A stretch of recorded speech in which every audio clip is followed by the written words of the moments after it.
Hey guys, this is Greg with COED.com. Today we're here with Josh Sheehan, and he just 2 days ago landed the first ever triple backflip on a bike. Josh, how how was it? Can you give us a little insight on how it felt when you first landed? Yeah, so excited. It was something that Travis had started years ago, and I started with him late 2013. So I'd been back 3 or 4 times last year to try different ramps and different landing designs, different bag jump landings, and uh, it's been a crazy process. Every time I came back, it was just like I'm trying to progress and learn more. But this time, it was finally to land it to an actual, you know, landing, and it was a little scary, but practice training was going really well, and yeah, to be able to do a triple flip to even jump that size was crazy. So just so happy and so relieved to finally have got it done. How long did it take from the first attempt till you finally completed it? All right, so it was about October 2013 when I first came to Travis's with Tom Pages to try these new ramps, and we had to make a few little ramp changes, and we could do over rotated double flip, but there was still ways to go. So I came back later on, sort of early, about July 2014 to try some new ramp designs, and we had a nice big bag jump landing, airbag to on a big step up on a hill at Travis's, and we tried. I think we changed the ramp about 8 times that time. Had a radar gun so we could be a little more precise with our speed and everything, and that it wasn't until it was about 2 weeks there that time of just trying the ramp, changing the ramp, trying, changing, till we actually discovered that it was possible, and I started getting some triples wheels down onto this airbag. So after that, it got real, and we knew it was possible and it was going to happen. So then we came back. It was about a week before Christmas, the last time I came back to try an actual landing, which was the bag jump on a landing, so I could land right away, but also bail if I needed to. So it was a nice safe setup, and yeah, practice a bunch on that, and realised that worked good. So came back this year, and 2 weeks ago, had a good. It was about a week of just riding morning and afternoon, trying triples to this lander, and they went well. And I'd done about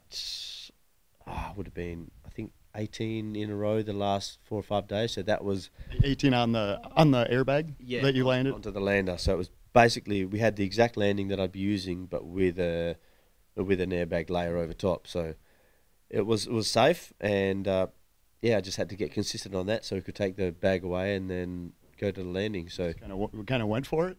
yeah, it was about as safe of a transition from to an airbag to a landing that we could have made. So it worked out really well, and it got real, it got scary on the day that I tried it. But What goes through your head when you're 80 feet in the air and you're upside down and all you have is just a bike? well, from takeoff, on the run up, there's basically the one thing I'm thinking of is I get myself onto the right position, because you can drift a lot over 90 foot in the air and hitting. I suppose that if you're the slightest bit off, you're gonna shoot way off. Yeah, and when we were first jumping to the bag, I nearly missed a bag and bruised my lung and smashed myself up a little bit. So this was a tiny bit narrower than the original bag we had, and just if I was straight, got my speed right, which was 50 mile an hour at the base, and then once I got to the ramp, it was full throttle, and at the top of the ramp, just all my focus is on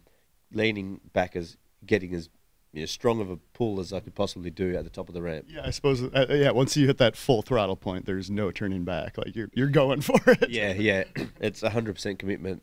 Even sort of just before the ramp, when you're going past that speed camera, and once you've got your speed, it's there's definitely no pulling out. So yeah, but once I'm in the air, it's the first flick off the ramp.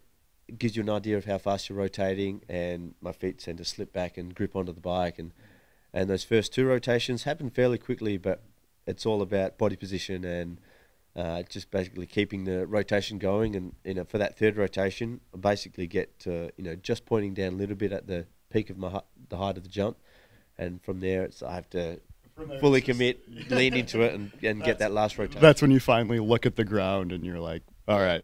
Now I got to stick this landing. Yeah, I get a glimpse of the landing when I'm at the peak of the jump, but that last rotation feels so much slower than the first two. So I lean back, try and get it as round as fast as I can.